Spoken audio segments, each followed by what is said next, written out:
Oke, kembali lagi bersama saya Doli dari PT MTT. Eh, Kemarin kita kan sudah membahas tentang bagaimana teorinya, bagaimana praktiknya, mulai dari wiring diagram, hard kabel, dan sampai ke pemrograman PLC untuk komunikasi ini ya teman-teman. Eh, Selanjutnya kita akan membahas tentang HMI-nya, bagaimana caranya kita memprogram sistem komunikasi ini menggunakan HMI. Sebenarnya kenapa sih harus menggunakan HMI ya teman-teman? Padahal kan sebenarnya pakai PLC juga bisa dia berkomunikasi gitu kan. Pakai sistem komunikasi Modbus atau sistem komunikasi Profibus sebenarnya bisa-bisa aja dari PLC ke PLC. Cuman kebanyakan PLC itu sistem komunikasinya itu hanya beberapa protokol ya teman-teman. Jadi dia nggak bisa banyak sekali protokol, nggak bisa. Tapi kalau HMI karena dia itu lebih sering, biasanya di pasaran orang lebih sering pakai untuk desain komunikasi itu HMI, makanya HMI itu kebanyakan dia support sama berbagai protokol komunikasi, bahkan protokol komunikasi brand-brand lain yang jumlahnya sangat banyak ya teman-teman. Oleh karena itu kalau kita mendesain suatu sistem komunikasi, jangan lupakan juga kita menggunakan HMI-nya ya teman-teman. Untuk HMI-nya sendiri ya karena saya jualan produk dari MacMed ya teman-teman, ya saya promosinya HMI-nya MacMed ya teman-teman. HMI-nya MacMed ya teman-teman bisa lihat nih kan, dari segi tampilan juga sangat bagus, dan kemudian dari segi spek dia itu bisa untuk bisa untuk Ethernet, bisa. Ini teman-teman bisa lihat kalau yang kode seriesnya itu 31 dia bisa untuk Ethernet. Kemudian dia juga bisa diprogram menggunakan USB. Dia juga bisa diprogram menggunakan Ethernet juga ya teman-teman. Kemudian resolusinya 1024 kali 600. Ini resolusinya udah mau HD ya teman-teman. Terus variasi ukurannya dari 4,3 inci sampai 10 inci. Tapi untuk yang 4,3 inci saya belum stok, tapi nanti teman-teman bisa lihat lagi update-nya di Tokopedia kami, supaya teman-teman juga bisa belajar bagaimana HMI-nya diprogram ya teman-teman. Kemudian display tipnya itu TFT Color Touch. Ini yang umum dipakai sama HMI brand-brand lain juga umumnya pakai itu. Kemudian warnanya 24 bit color, udah lumayan cukup lah ya. Kemudian CPU-nya 600 MHz, lumayan gede. Memorinya juga 128 MB, lumayan gede. Kemudian program download method ini yang tadi saya jelasin, dia bisa USB.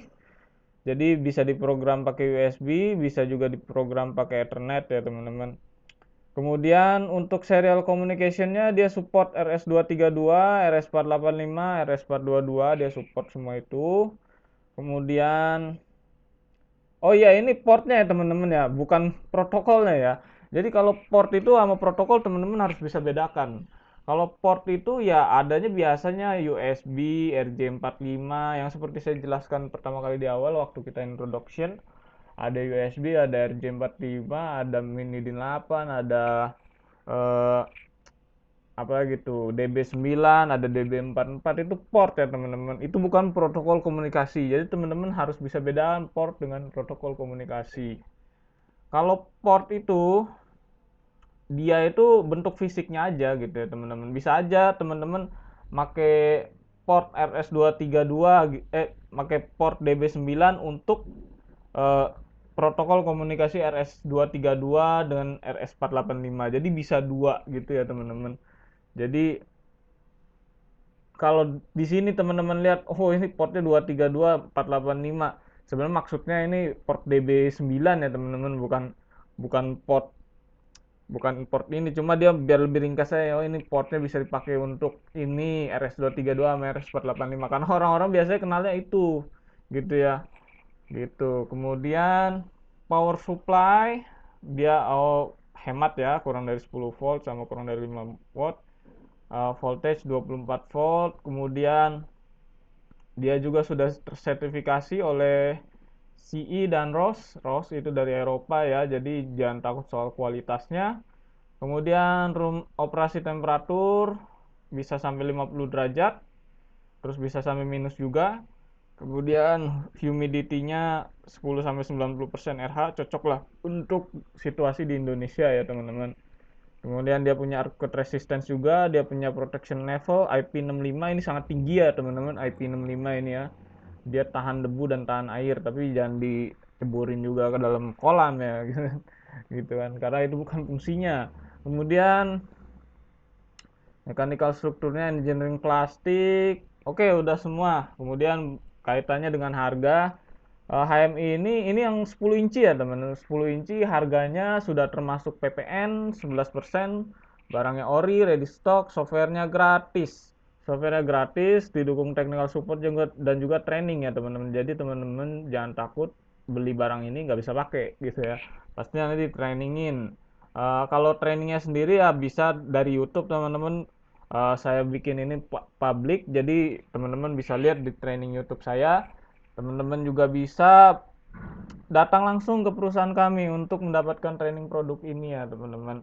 Jadi itu training yang kami sediakan. Kemudian ini deskripsi yang tadi saya jelasin. Dengan harga segini teman-teman sudah dapat barang ori, ready stock, software gratis, dan juga training, dan juga sudah bayar pajak. Nah, teman-teman juga sudah mengabdi dengan negara dengan membayar pajak ya teman-teman. Teman-teman sudah berkontribusi dengan pembangunan ekonomi Indonesia teman-teman. Saya rasa kalau dari HMI lain nggak ada yang 5.400.000 ini udah all in semua, ini dapat yang 10 inci lagi, yang gedenya ya teman-teman.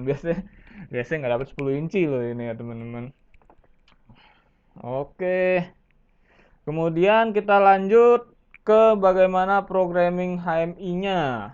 Oke, sebelum kita ke programming HMI-nya, kita ingat-ingat dulu materi kita yang kemarin tentang wiring diagram yang kemarin kita bikin ya teman-teman. Jadi nanti gini ya wiring diagramnya teman-teman.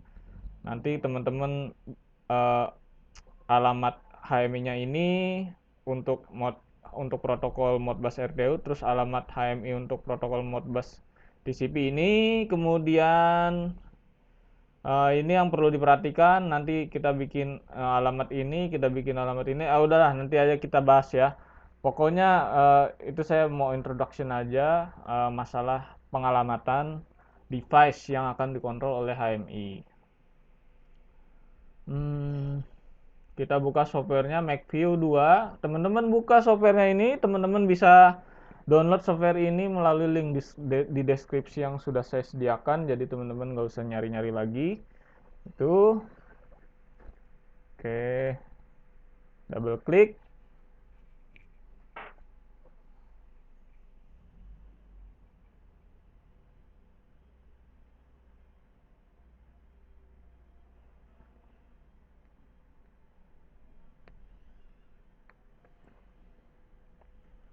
Oke, ini project saya yang sebelumnya. Sekarang kan saya pengen bikin project baru buat nyontohin teman-teman. Jadi saya pilih file di sebelah kiri atas, kemudian saya pilih create new project.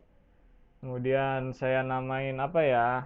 Saya namain program HMI. Program HMI. Saya save di mana ya? Saya save di sini aja dah. Klik OK, klik OK.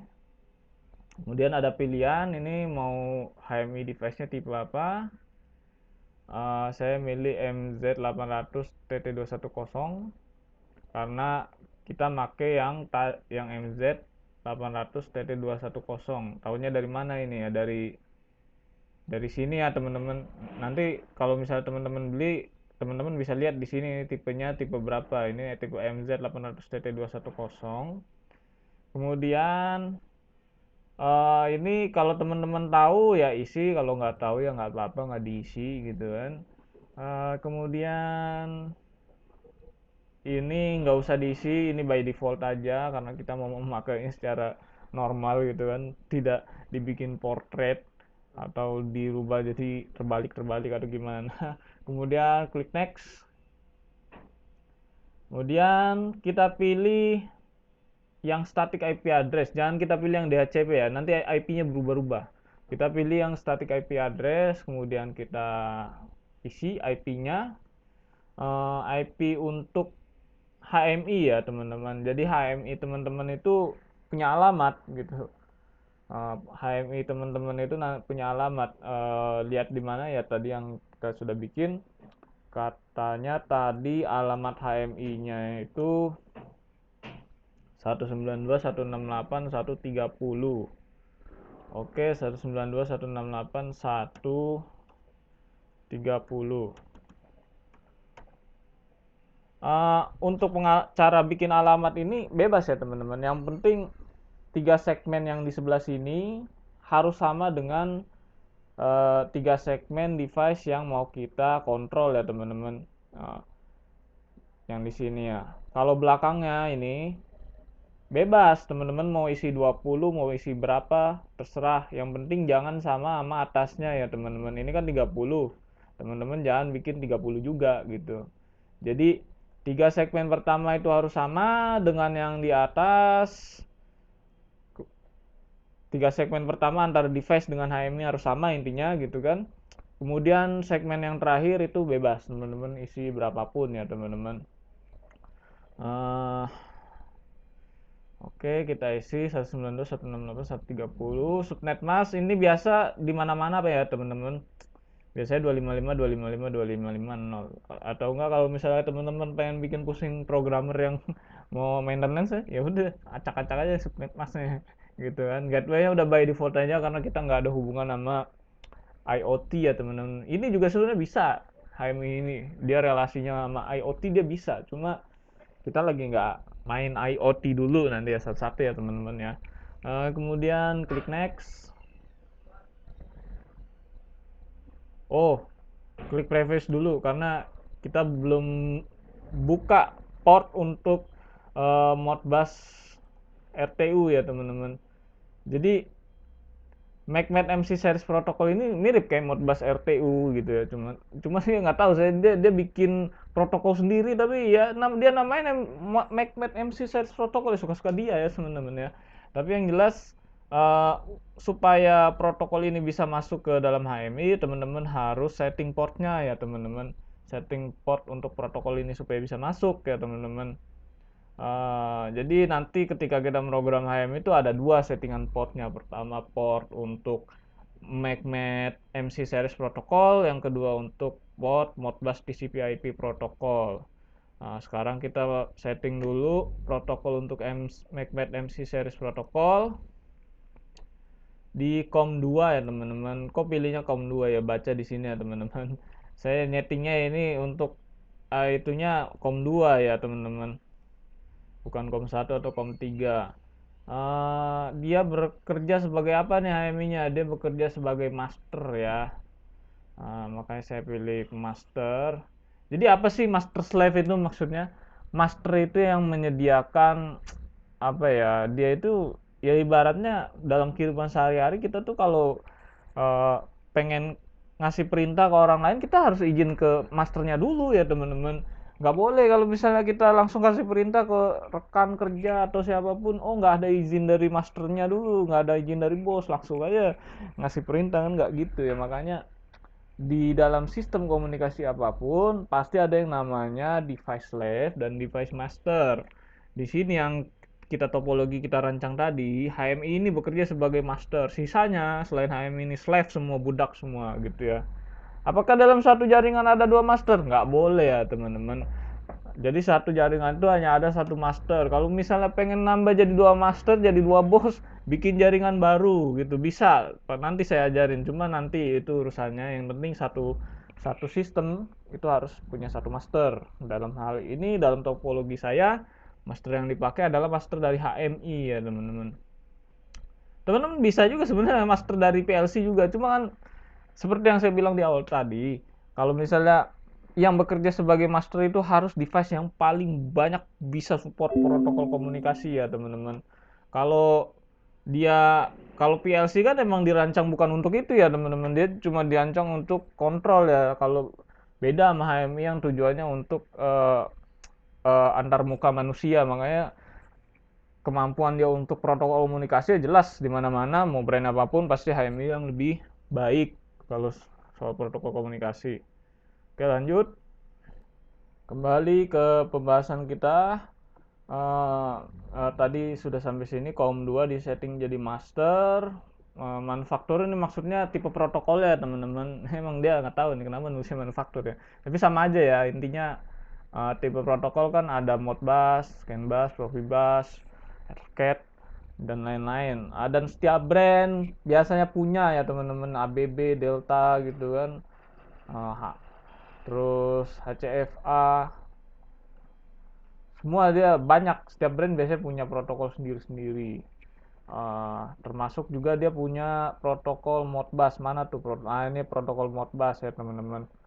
Protokol Profibus ada nggak nih? Nggak ada kayaknya. Tapi oke lah, yang penting dia support banyak protokol. Nah, lanjut. Untuk ini tadi kita setting pakai protokol komunikasi MacMed MC Series protokol, kemudian kita pilih MacMed manufakturernya, kemudian device type-nya kita pilih MacMed MC Series. Kenapa? Karena yang mau kita kontrol itu PLC MC Series ya, MC200, MC100, MC200, pokoknya yang MC gitu kan. Makanya kita pilih untuk device type MacMed MC Series. Kemudian preset station number kita pilih by default 1. Jadi supaya nanti kedepannya nggak pusing-pusing, pokoknya kalau master itu biasa by default ya teman-teman, station numbernya 1. Jangan dirubah-rubah gitu. Jadi nanti device live-nya aja yang menyesuaikan ya teman-teman. Device live-nya yang menyesuaikan station numbernya. Misalnya yang MC200 BRA dia nanti station numbernya nomor 2. Terus MC114 BRD dia station numbernya nomor 3, dan MC232 BRA dia station numbernya nomor 4 gitu ya. Jadi jangan masternya yang menyesuaikan device number tapi slave-nya ya, supaya nggak tuker-tuker nanti dan nggak nabrak ya komunikasinya ya. Oke, ini by default. Kemudian communication type ada RS4852 atau RS4854. Kita pilih yang 2. Kenapa? Karena kita cuma pakai single pair kabel ya teman-teman. Single pair kabel di sini nggak kelihatan ya. Ya pokoknya kabelnya cuma dua biji ya teman-teman, A plus sama B min. Nggak kayak kabel Ethernet yang isinya 8 biji gitu kan.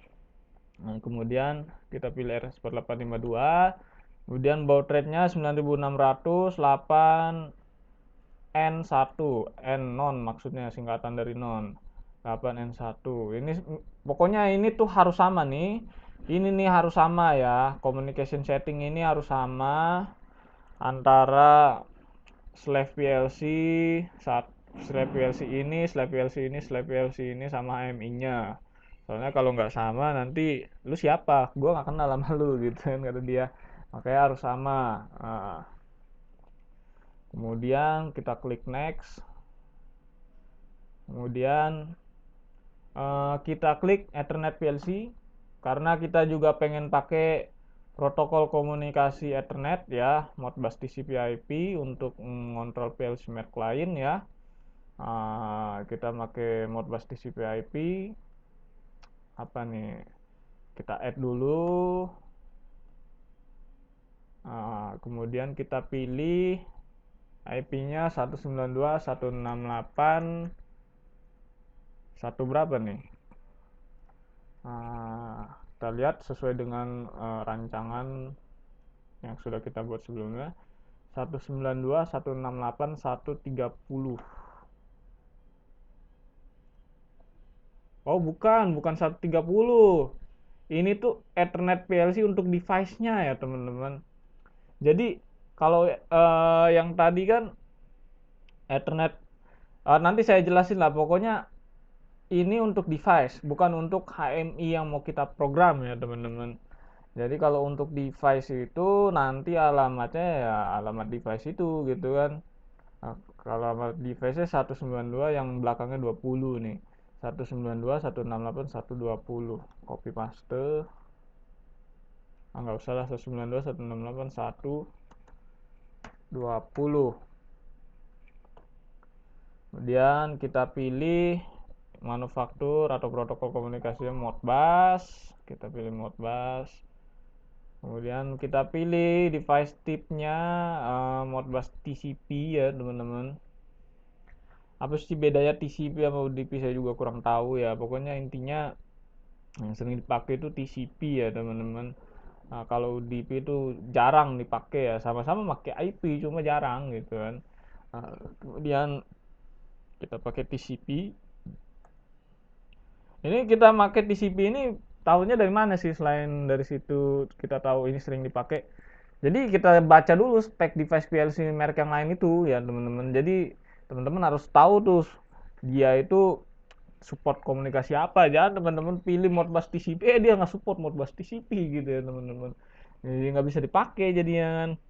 Kemudian Modbus TCP kita kosongkan aja namanya. Nanti by default dia akan ngisi sendiri. Default station numbernya satu aja. Jadi yang penting IP-nya beda, station number-nya samain aja sama device yang mau disetting.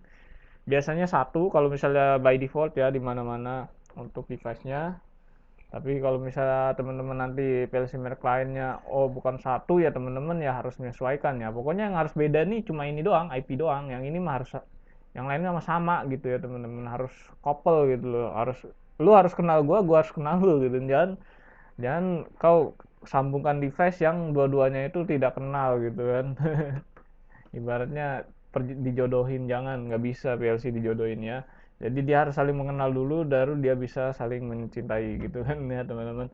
Oke, jadi ngalor ngidul. Lanjut, kemudian klik OK, kemudian klik next. Apalagi yang setting udah confirm ya. Oke, confirm. Tunggu prosesnya.